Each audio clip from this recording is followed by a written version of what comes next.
शांति, ओम शांति, ओम शांति। आज बाबा कह रहे मीठे बच्चे, जब तुम फूल बनोगे तब ये भारत कांटों के जंगल से संपूर्ण फूलों का बगीचा बनेगा। बाबा आया है तुम्हें फूल बनाने के लिए। हम बच्चों को फूल की तरह बनना चाहिए। फूल में क्या क्या क्वालिटी होता है? सुगंध होता है और फूल में सुगंध होता है। फूल बहुत सुंदर होता है। फूल में सॉफ्टनेस होता है। फूल में 1 सेकंड में अगर कोई विघ्न आता है तो तुरंत फूल अपना सारा पंखुड़ी झाड़ कर बीज रूप में आ जाता है। तो ये सारा क्वालिटी हम लोगों को धारण करना है कि हमें भी बहुत सुंदर क्या है? ये शरीर से सुंदर नहीं, संस्कारों से सुंदर बनना है। दूसरा क्या है? ज्ञान गुण शक्तियों का खुशबू फैलाना है। और जब भी कुछ परिस्थितियाँ है बीज रूप स्थिति में स्थित हो जाएं, सब कुछ किनारा करके बाप के साथ स्थित हो जाए परम धाम में।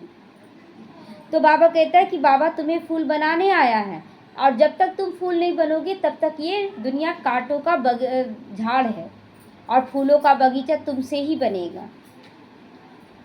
प्रश्न है, मंदिर लायक बनने के लिए किन बातों का विशेष ध्यान रखना है? मंदिर लायक बनने के लिए किन बातों का विशेष ध्यान रखना है? उत्तर है, मंदिर लायक बनना है तो चलन पर विशेष ध्यान दो। हम अपनी चाल चलन, हम सोचते हैं ना कि देहधारियों से हम छुपा ले रहे हैं कि हम सही हैं, हम कुछ गलत नहीं कर रहे हैं, लेकिन क्या धर्मराज से छुपा पाएंगे?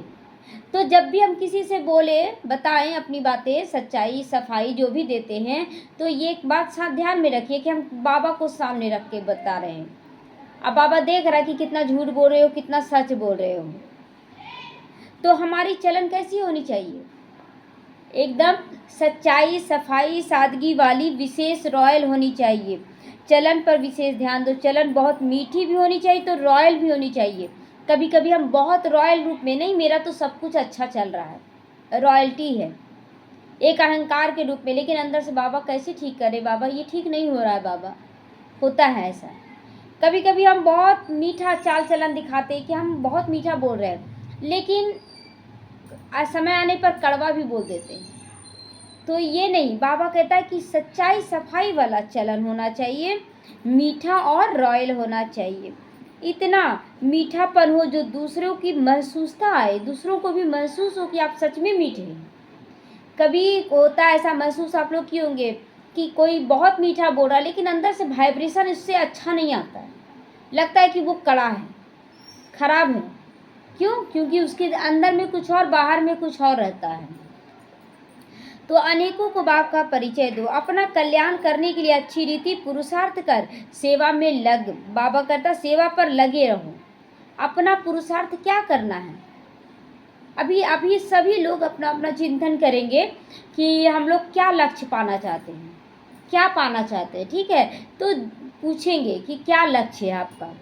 तो जब लक्ष्य पता रहेगा तो लक्षण अपने आप आ जाएगा। गीत बजा है, बदल जाए दुनिया ना बदलेंगे हम। बदल जाए, जो कल तक हमारे सहयोग कर रहे थे आज धोखा भी दे दें तो भी हमारी स्थिति ना बदले, हम उसके साथ बहुत प्रेम से ही व्यवहार करें। तो यही बात है कि बदल जाए दुनिया ना बदलेंगे हम, मेरा व्यवहार नहीं बदलना चाहिए। ओम शांति।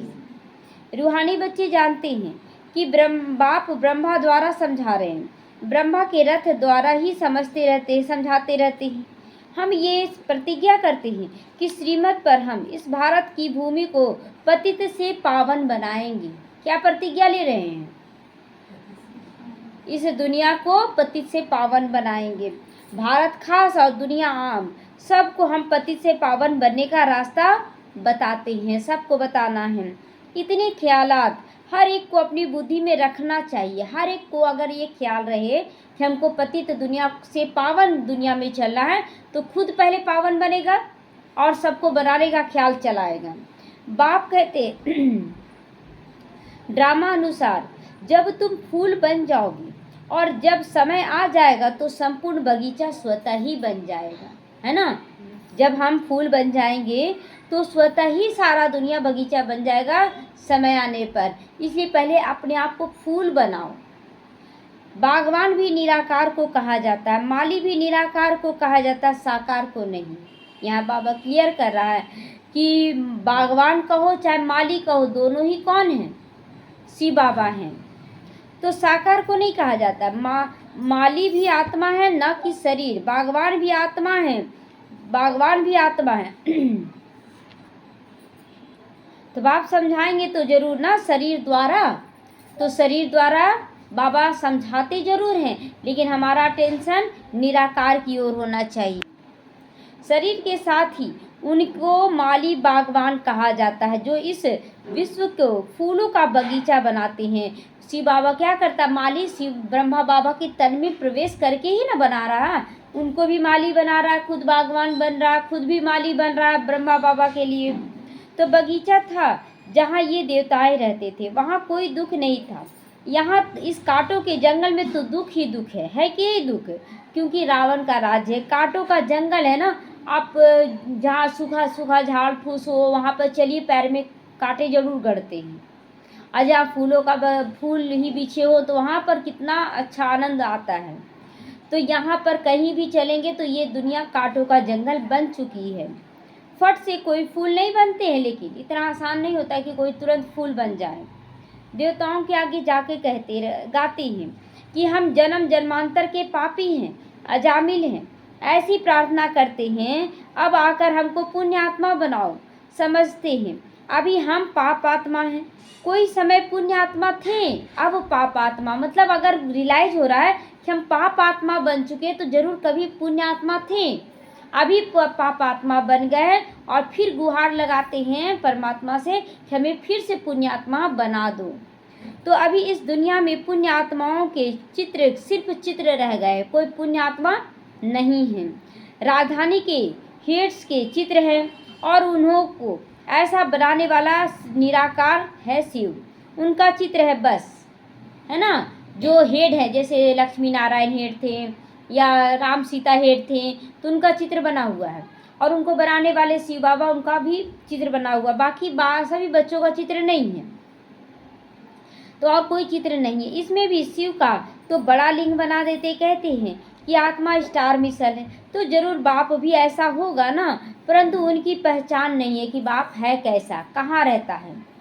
तो इन लक्ष्मी नारायण का विश्व में राज्य था, इनके लिए कहाँ भी कोई ग्लानि की बात नहीं लिखते हैं। लक्ष्मी नारायण के लिए कोई ग्लानि की बात नहीं लिखते हैं, राधे कृष्ण के लिए ग्लानि की बात लिख देते हैं, जबकि लक्ष्मी नारायण से ज़्यादा पवित्र राधे कृष्ण हैं, क्योंकि लक्ष्मी नारायण पति पत्नी के रूप में जब आते हैं तो अंश मात्र भी आता है जरूर गिरावट, लेकिन जो बच्चा रहता है उसके अंदर कोई रहता है गंदगी नहीं।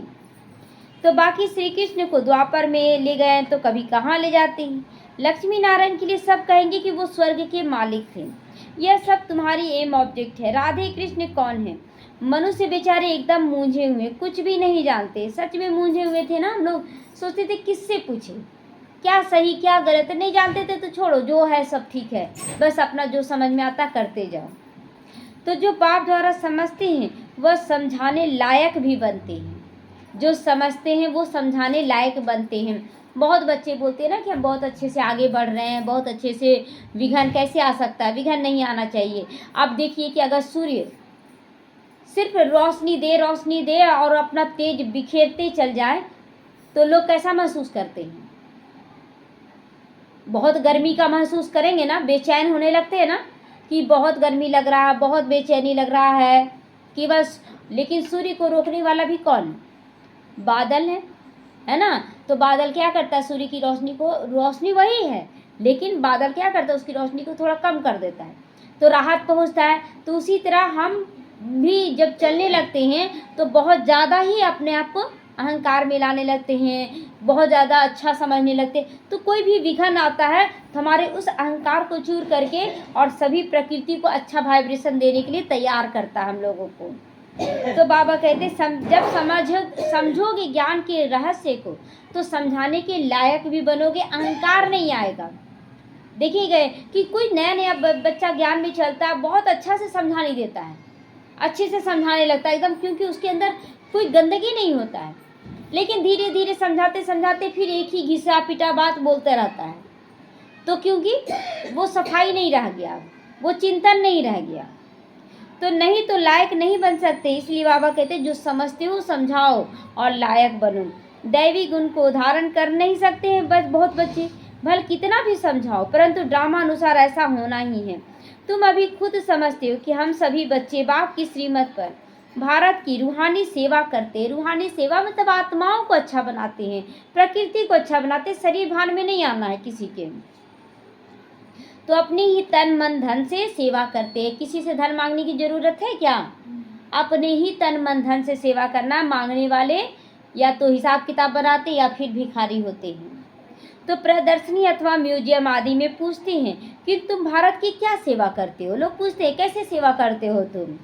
तो तुम जानते हो हम भारत की बहुत अच्छी सेवा करते हैं। जंगल से बगीचा बना रहे हैं, गार्डन सत्युग है गार्डन। तो हम कैसे बनाते हैं? किसी के मन के विचारों को शुद्ध और पवित्र करके।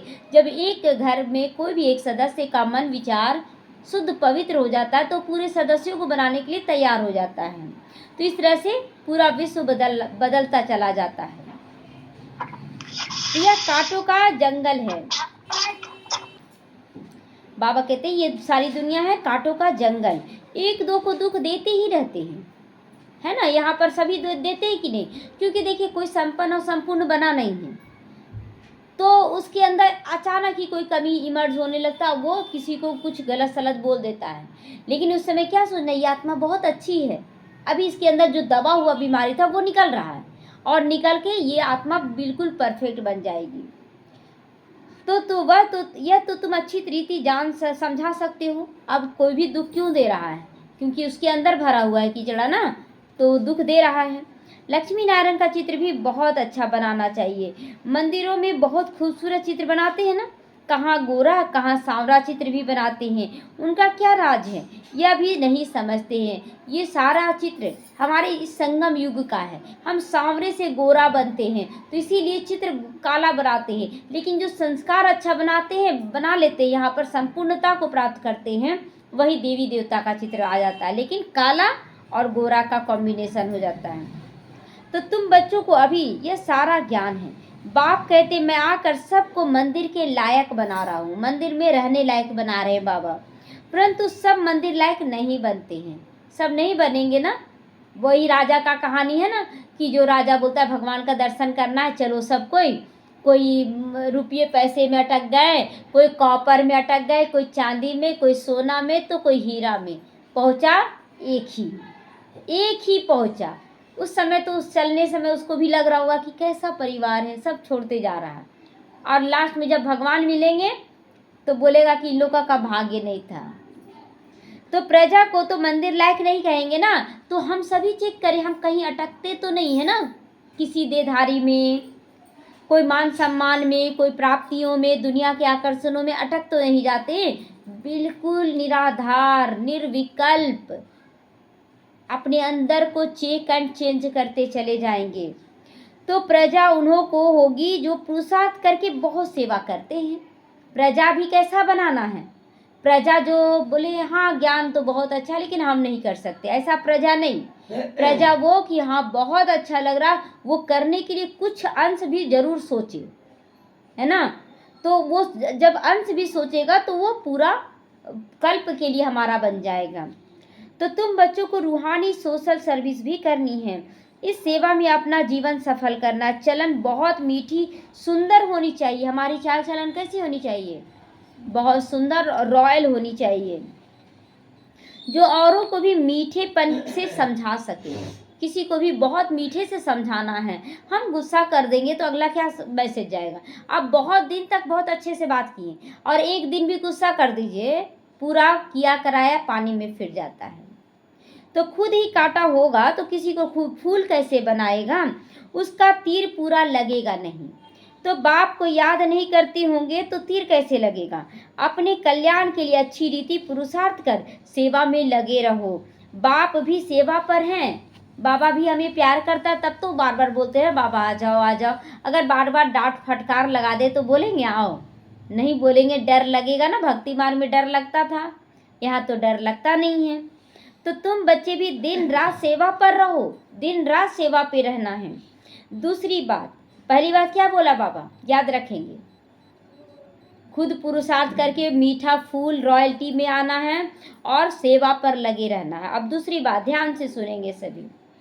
समझाते हैं, शिव जयंती पर बहुत बच्चे तार भेज देते हैं। उसमें भी ऐसी लिखत लिखनी चाहिए जो वह तार किसी को भी दिखाएं तो समझ जाए। तारे दिखाएं, तारे भेज देते हैं तो तारे दिखाएं तो समझ जाएं आगे के लिए क्या करना है, उसका पुरुषार्थ किया जाता है ना। तो सेमिनार भी इसीलिए करते हैं कि क्या क्या सर्विस करें, जो बहुतों को बाप का परिचय मिले। सेमिनार क्यों करते हैं? जब संगठन में सभी मिलते हैं, एक दूसरे से पूछना है कि आप क्या प्लानिंग कर रहे हैं, कैसे आगे बढ़ रहे हैं, क्या कर रहे हैं। सेमिनार करने से क्या होता है कि बहुत सारा बात मतलब युक्ति सामने आता है और आप खुद के पुरुषार्थ के लिए प्रेरणा भी मिलता है। तो बाबा कहते हैं तारे तो ढेर रखी हैं, इसमें बहुत काम ले सकते हो। एड्रेस डालते शिव बाबा, केयर ऑफ ब्रह्मा। प्रजापिता ब्रह्मा भी है, वह रूहानी पिता और वो जिस्मानी पिता है। उनसे जिस्मानी रचना रची जाती है, ब्रह्मा द्वारा ब्राह्मण रचे जाते हैं और शिव बाबा द्वारा निराकार आत्माएं बनती हैं। तो बनती मतलब जो देह भान में चली गई थी वो निराकार रूप में आती हैं। तो बाप है मनुष्य सृष्टि का रचता। कैसे रचना रच रहे पता चल रहा ना अभी, कैसे रच रहे, बहुत सूक्ष्म कार्य चल रहा ना बाबा का। कितना देह भान था हमारे अंदर और धीरे धीरे भी थोड़ा थोड़ा करके मिटाते मिटाते निराकार रूप में लेके आना ही है बाबा को। तो यह दुनिया भर में कोई नहीं जानते। बाप ब्रह्मा द्वारा अब नई रचना रच रहे हैं ना, ब्रह्मा द्वारा नई रचना रच रहे हैं। एकदम नया जो बाबा का संस्कार वो अब डाला जा रहा, सारा संस्कार। बाबा कहते हैं ना बीती को बिंदी लगा दो। तो ब्राह्मण है चोटी सबसे श्रेष्ठ होती है। तो पहले पहले ब्राह्मण तो जरूर बनना चाहिए। विराट रूप की है यह चोटी, विराट रूप में सबसे ऊंची है चोटी। ब्राह्मण देवता क्षत्रिय वैश्य शूद्र। तो पहले शूद्र तो नहीं हो सकते हैं, शूद्र होगा पहले, पहले ब्राह्मण होगा, फिर देवता, फिर क्षत्रिय, फिर वैश्य, फिर शूद्र होगा। तो बाप ब्रह्मा द्वारा ब्राह्मण रचते हैं। शूद्र कैसे और किस द्वारा रचेंगे बताओ? शूद्र बाबा रचेगा क्या, किसके द्वारा रचेगा? तो तुम बच्चे जानते हो कि कैसे रचना रचते हैं। यह एडॉप्शन है बाप की।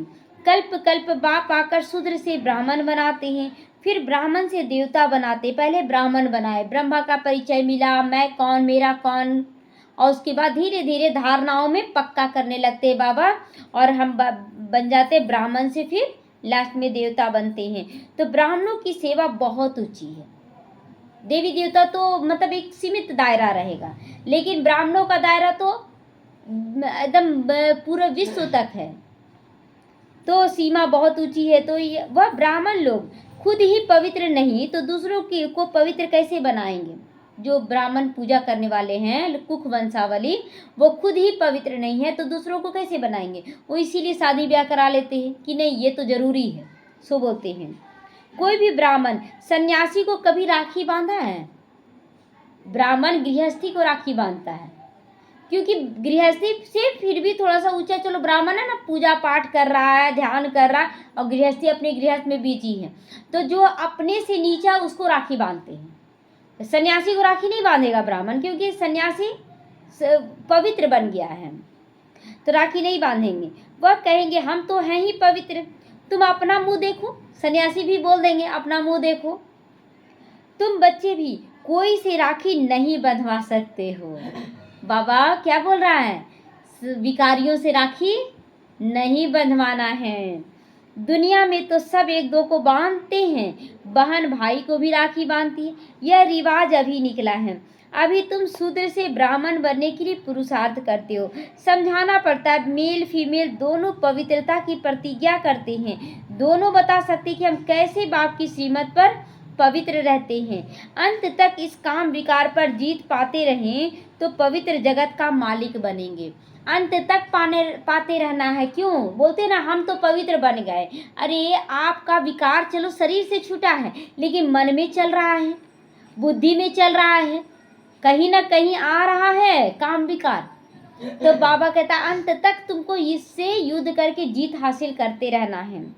पवित्र दुनिया सत्य को कहा जाता है, सो अब स्थापन हो रही है। तुम सब पवित्र हो। विकार में गिरने वाले को राखी बांध सकते हो। है ना, जो गिर रहे हैं उनको राखी बांध सकते हो। प्रतिज्ञा कर और फिर पतित बने तो कहेंगे तुम राखी बंधवाने आए थे ना, फिर क्या हुआ? उसको बोलना है कि पवित्रता की राखी बंधवाए थे, फिर क्या हुआ? कहेंगे माया से हार खा ली मैंने, माया से हार खा ली। तो ये तो युद्ध का मैदान है, विकार बड़ा दुश्मन है, इन पर जीत पाने से ही जगत जीत बन सकते हो अथवा राजा रानी बन सकते हो। प्रजा को जगत जीत नहीं कहेंगे, मेहनत तो राजा रानी बनने का करना है ना। कहते भी हैं हम तो लक्ष्मी नारायण बनेंगे, लक्ष्मी नारायण के बाद उनके तख्त पर जीत उनको उनके बच्चे की होती है ना, बच्चे ही बैठते हैं। तो वह लक्ष्मी नारायण फिर दूसरे जन्म में नीचे चले जाएंगे, कुछ अंश कम हो जाएगा। तो भिन्न भिन्न नाम रूप से बच्चे को गद्दी मिलती है, तो ऊंचा नंबर गिना जाएगा ना। पुनर्जन्म लेते हो ना। बच्चा तख्त पर बैठेगा तो सेकंड ग्रेड का हो गया ना, बच्चा तख्त पर बैठा तो सेकंड ग्रेड हो गया, फर्स्ट ग्रेड लक्ष्मी नारायण का हुआ। तो ऊपर वाला नीचे फिर आ गया, नीचे वाला ऊपर हो गया, है ना। खेल बना हुआ, क्या हुआ? जो सेकंड ग्रेड हुआ वो राजा बन गया, ऊंचा हो गया, और जो पहले फर्स्ट ग्रेड में लक्ष्मी नारायण थे वो उनका बच्चा बन गया, तो छोटा हो गया ना। तो अब बच्चों को ऐसा बनना है तो सेवा में लग जाना चाहिए, पवित्र होना भी बहुत जरूरी है। बाप कहते मैं पवित्र दुनिया बनाता हूँ, अच्छा पुरुषार्थ थोड़े करते हैं, पवित्र तो सारी दुनिया बन सकती है। तुम्हारे लिए स्वर्ग की स्थापना बाबा कर रहे हैं, यह ड्रामा अनुसार होना ही है ना। चाहे आप माने या ना माने, चाहे जितना भी आपको काम रहे, दिन का समय अंतराल उतना ही रहता है कि बढ़ जाता है? उतना ही रहता है ना, चाहे जितना भी काम हो। चाहे आप रात को नहीं नींद ले रहे हैं, सो नहीं पा रहे हैं, लेकिन रात आपके कारण जल्दी तो नहीं बीतेगा, सबका ड्यूरेशन फिक्स है। तो यह खेल बना हुआ, तुम पवित्र बन जाते हो, फिर विनाश शुरू हो जाता है, सत्युग की स्थापना हो जाती है। ड्रामा को तुम समझ सकते हो, सत्युग में था देवी देवताओं का राज्य, अभी नहीं है, फिर होना है, फिर से होना है। तो तुम हो रूहानी मिलिट्री, तुम 5 विकारों पे जीत पाने से जगत जीत बनने वाले हो। जन्म जन्मांतर के पाप कटने के लिए बाप युक्तियां बताते रहते हैं, बाप एक ही बार आकर युक्ति बताते हैं। जब तक राजधानी स्थापन ना हो जाए तब तक विनाश नहीं होगा। पूरा राजधानी मतलब 33 करोड़ बच्चे जब तक तैयार नहीं होंगे विनाश नहीं होगा। चिल्लाते रहे विनाश कब होगा, विनाश कब होगा, क्यों पूछना विनाश कब होगा? अरे जितना समय मिला है तैयारी करो अपना। तो तुम बहुत गुप्त वॉरियर्स हो, सतयुग होना ही है कलयुग के बाद, फिर सतयुग में कभी कोई लड़ाई होती नहीं। तुम बच्चे जानते हो सब आत्माएं जो भी पार्ट बजाती वो सब नूंधा हुआ है, फिर आप क्यों संकल्प चलाते हो ये ऐसा क्यों है, ये ऐसा क्यों है? वो अपना एक्यूरेट रोल अदा कर रहा है, आप चुपचाप आगे बढ़ जाएं। जैसे कठपुतलियां होती है ना, तो ऐसे नाचती रहती हैं, यह भी ड्रामा है। तो हर एक का इस ड्रामा में पार्ट बंधा हुआ है, पार्ट बजाते बजाते तुम तमो प्रधान बने हो, फिर अब ऊपर जाते हो सतो प्रधान बनते हो। नॉलेज तो सेकंड का है ना, जो नीचे सबसे नीचे उतरा तो चढ़ना भी तो स्टार्ट करेगा ना पहले, तो उधर वाला तो नीचे उतरेगा ना। तो ये नहीं कि वो ऊपर है 10 सीढ़ी ऊपर है और हम एकदम नीचे, तो हम जब चढ़े तो एक सीढ़ी चढ़े इधर और वो 9वां सीढ़ी में, तो हमसे तो ऊपर नजर आएगा ना वो कि नहीं वो हमसे ऊपर है। लेकिन हम ऐसे चढ़ना शुरू किए, दूसरा सीढ़ी हम चढ़े वो 8वां सीढ़ी में आ गया, हम तीसरा में चढ़े वो 7वां में आ गया, गिर रहा है वो लोग हम लोग ऊपर, लेकिन तीसरा में भी पहुंचे तो वो अभी 7वां सीढ़ी में। हमें लगता है कि देखो अभी तो खुशी है, उसका तो सब कुछ ठीक है, हम तो इतना पुरुषार्थ कर रहे हैं, तो हम इधर चढ़ रहे हैं, प्राप्ति स्वरूप बन रहे, सफलता मूर्त बन रहे हैं, साक्षात्कार मूर्त बनते जा रहे हैं, और उसका गिरने का कला है। तो इसलिए कोई भी अगर माया के विकारों में जा रहा है कभी उसका देख कर ही रस ना करे। तो सतो प्रधान बनते हैं, फिर गिरते गिरते तमो प्रधान बनते हैं, फिर बाप ऊपर ले जाते हैं। वास्तव में वह मछलियां तार से लटकती हैं, इस तार में मनुष्यों को डालना चाहिए ना, इस तार में मनुष्यों को डालना चाहिए, मछलियों को नहीं डालना चाहिए। किसको डालना चाहिए? मनुष्यों को डालना चाहिए तार में। तो ऐसे उतरती कला फिर चढ़ती कला होती है। तो तुम भी ऐसे चढ़ते हो फिर उतरते उतरते नीचे आ जाते हो। 5000 वर्ष लगते हैं नीचे उतरने में, चढ़ने में मात्र 1 जन्म लगा। तो ऊपर जाकर फिर उतरने में 5000 साल लगा। ये 84 चक्र बुद्धि में रहना चाहिए। उतरती कला और चढ़ती कला का राज बाप ने समझाया है। अच्छा, चढ़ने में मेहनत लगता है कि उतरने में? चढ़ने में मेहनत लगता है ना, उतरने में तो जल्दी जल्दी उतरने लगते, थकावट नहीं होता है। तो तुम्हारे में भी नंबरवार ये सब जानते हैं और फिर पुरुषार्थ करते हैं। तो जो बाप को याद करते वो जल्दी ऊपर जाते हैं, जल्दी ऊपर जाते। जो बाप को बहुत याद करते हो जल्दी ऊपर। ऊपर जाने का मतलब मत समझ लीजिएगा मर जाना, है ना, मतलब स्थिति ऊपर हो जाएगा। तो यह प्रवृत्ति मार्ग है। जैसे जोड़ी को दौड़ाते हैं ना, कभी दौड़े हैं? एक पैर अपना, एक पैर अपने जोड़ी का पैर बांध कर और दौड़ते थे ना हम लोग स्कूल में। तो क्या होता है कि दोनों साथ में दौड़ रहे तो ठीक दौड़ेंगे, लेकिन अगर एक थोड़ा सा पीछे गिरने का भी डर रहता है। तो यहाँ पर भी किसी के साथ दौड़ना है क्या? किसी के साथ नहीं दौड़ना, नहीं तो आप गिर जाएंगे। कोई गिर रहा है ना, आप अकेले दौड़े। तो यह तुम्हारी दौड़ी है ना कि किसी के साथ दौड़ी लगाना है। तो कोई की भी प्रैक्टिस नहीं होती है तो गिर पड़ते हैं। इसमें भी ऐसा ही होता है ना। कोई गिर पड़े, हमें आगे निकल जाना है। हम कंबाइन किसके साथ रहें? बाबा के साथ। तो एक आगे बढ़ता है, दूसरा अगर रोक लेता है तो दोनों ही गिर पड़ते हैं, है ना। अगर एक रोकेगा, आप रुक रहे हैं, ऐसा क्यों, क्या, कैसे में फंस रहे हैं, तो आप गिर जाएंगे। आपको कुछ नहीं सोचना है कि क्यों, क्या, कैसे, ऐसे वैसे कुछ नहीं। वो रुक रहा है, हम बाबा के साथ चल रहे हैं। तो बाबा वंडर खाते हैं। बूढ़ों का भी काम की आग लग जाती है, वो गिर पड़ते हैं। बूढ़े बूढ़े जो बाबा के बच्चे बनते हैं ना, उसको भी काम विकार की आग लग जाती है और वो गिर पड़ते हैं। गिराना भी गिरना है, गिराना भी। हम सोचते हैं जैसे बूढ़े हो गए, अरे मेरे पोते पोतियों का शादी हो जाए, नाती नातियों का शादी हो जाए, तो ये भी तो काम विकार में आप गिर रहे हैं, गिरा रहे हैं। ये भी बहुत बड़ा पाप का बोझा है। हम खुद लहसुन प्याज नहीं खा रहे, लेकिन दूसरों को बोल रहे नहीं खाना, क्या गलत है? दूसरे खा ले, कोई दिक्कत नहीं है। तो ये पाप का बोझा होगा कि नहीं? तो ये सब पाप का बोझा। हम खुद नहीं खा रहे, जो चीज़ मेरे लिए सही नहीं है वो किसी और के लिए सही कैसे हो सकता है? हम देवी देवता, याद है ना, किस माता का याद है? सावित्री माता का याद है ना। सावित्री माता बोलती थी, जब भी उनको समझाते थे कि नॉनवेज अच्छा चीज़ नहीं है तो छोड़ दी, बहुत अच्छे से छोड़ दी। लेकिन जब उनका नाती और उनका पति बोलता था खाएंगे, तो बोलते क्या करे, बच्चा है ना, ला देते हैं, खा लेता है, खा लेगा। और लास्ट में क्या रिटर्न आया? वही बीमार पड़ गई और उसका नाती बोली, नानी तुम कुछ नहीं खाई ना, इसीलिए कमज़ोर हो गई, लो खाओ। नहीं जा रहा था खाना अंदर में, तो नॉनवेज बनाकर उसका रस उसको खिला दिया। और वो दूसरे दिन जब माता गई ब्राह्मणी यहाँ की, तो उनको बताई कि देखिए ना हम खा लिए, बता दी। उसके दूसरे दिन वो शरीर छोड़ दी। क्या जिंदा रह गई? गिरने वाला, गिराने वाला भी गिरता है। आप दूसरों को बोल रहे हैं कि तुम खाओ लहसुन प्याज, तुम शादी करो, ये बहुत बड़ा पाप का बोझा है। क्योंकि प्रैक्टिकल हम लोग के सामने एग्जाम्पल होकर गया है, इसलिए ना खुद के लिए नहीं चाहना, ना किसी और के लिए चाहना। ये बहुत बड़ा पाप का बोझा। जिसको खिलाना चाह रहे वही आपको खिला कर मारेगा, आपका पुरुषार्थ समाप्त कर देगा। इसीलिए जाग जाओ। तो ऐसे थोड़े ही उसने गिराया, उसने गिराया, वो गिराया, वो खिलाया। पहले कौन खिलाया? हम लोग खिला रहे हैं ना, तो फिर अंतिम में वो खिला देगा, रिटर्न तो बनता है ना।